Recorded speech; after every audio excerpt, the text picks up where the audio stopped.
Bonjour, je m'appelle Patricia Sazzo et je vais vous parler de la vignette du groupe 24 qui est déficit progressif dans les territoires du nerf 8, 7, 7 bis gauche, homolatéraux, révélateur d'un schwannome de l'angle ponto-cérébelleux homolatéral. Traitement chirurgical. Alors, à l'anamnèse, le patient vient en consultation et se plaint de divers symptômes d'apparition progressive. Depuis plusieurs mois, il ressent une hypoacousie, voire une surdité du côté gauche, des acouphènes, des sensations de vertige qu'il associe à des nausées. Il ressent également une paralysie de l'hémiphase gauche et ne sait d'ailleurs plus fermer l'œil gauche.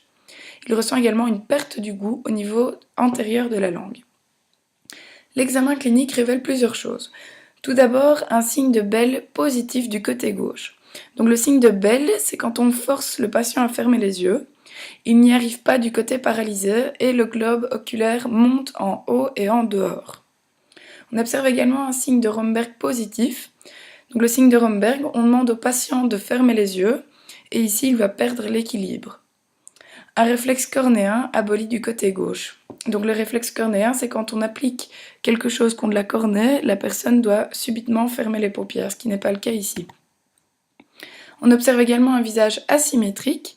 Donc ici, on voit bien que du côté gauche, la fente palpébrale est largement ouverte, parce que la personne ne sait pas fermer les yeux. Les rides frontales sont absentes, le pli nasogénien est diminué, et les commissures des lèvres sont basses et horizontales. On voit également que les traits sont tirés vers le côté sain, qui est ici le côté droit. Alors on a également un test de Schirmer qui révèle une diminution des sécrétions lacrymales. Le test de Schirmer consiste en l'insertion d'une languette de papier graduée au sein de l'œil qui progressivement s'imbibe des sécrétions lacrymales et ensuite on peut évaluer la dose de sécrétion. On observe également un nystagmus, donc qui est un mouvement d'oscillation involontaire et saccadé du globe oculaire. Pour ce qui est du schéma scientifique, tout commence au niveau du schwannome de l'angle ponto-cérébelleux. L'angle ponto-cérébelleux qui est représenté sur l'image à côté, qui est donc l'angle entre le pont du tronc cérébral et le cervelet. C'est une zone qui est assez restreinte. Le schwannome, qui est donc une tumeur bénigne, va entraîner une compression de cette zone car la cellule se divise très rapidement. Cette compression va entraîner notamment une compression des nerfs 7, 7 bis et 7, 8 qui sortent au niveau de l'angle ponto-cérébelleux. L'atteinte du nerf 8, qui est le nerf cochléo-vestibulaire, va entraîner tout d'abord des troubles de l'audition pour la partie cochléaire, car la cochlée est l'organe de l'audition, ce qui entraîne une hypoacousie ou une surdité et des acouphènes.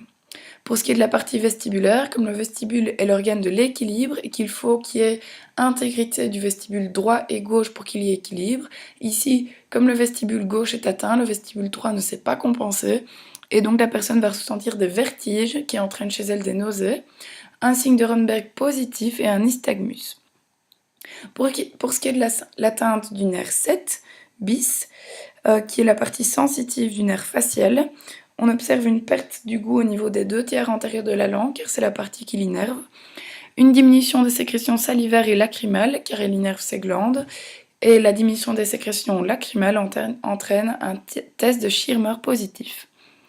Pour ce qui est de l'atteinte du nerf 7, qui est le nerf facial, la partie motrice, on observe une paralysie de l'hémiphase gauche, avec toutes les caractéristiques qu'on a décrites, une fente palpébrale élargie, car le nerf 7 est responsable de l'innervation du muscle orbiculaire de l'œil, et donc ici, comme il est paralysé, la personne ne sait plus fermer les yeux, ce qui entraîne un signe de Bell positif et un réflexe cornéen aboli.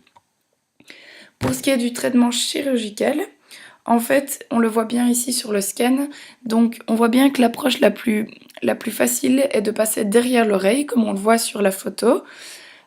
Et en fait, il faut éviter de passer dans le sinus veineux sigmoïdien, donc on va passer par une voie dite rétrosigmoïdale. Le traitement chirurgical est là pour éviter l'étendue de la tumeur. Pour ce qui est du schéma vulgarisé, celui qu'on présenterait aux patients, on pourrait commencer par dire qu'il est atteint d'une tumeur, qui est donc une masse, qui est bénigne. Bénigne, c'est une tumeur qui a croissance lente et qui est localisée. des cellules qui produisent la gaine autour des nerfs. Cette tumeur est localisée au niveau de l'angle entre le tronc et le cervelet. La tumeur se caractérise par une reproduction excessive des cellules qui entraîne donc une compression des structures avoisinantes, dont des nerfs.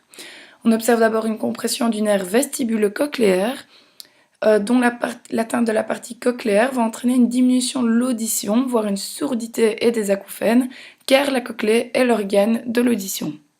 Pour ce qui est de la partie vestibulaire, la personne ressentira des vertiges car le vestibule est l'organe de l'équilibre. Pour ce qui est de la compression du nerf facial, il y a une composante sensitive et une composante motrice. Au niveau de la composante sensitive, l'atteinte va entraîner une diminution salivaire et lacrymale et une diminution du goût. Pour l'atteinte de la partie motrice, on va observer une impossibilité chez le patient à fermer l'œil et une paralysie de la moitié du visage gauche, avec un visage asymétrique, une difficulté de parler, de manger et de siffler. La chirurgie sera là pour empêcher l'étendue de la tumeur.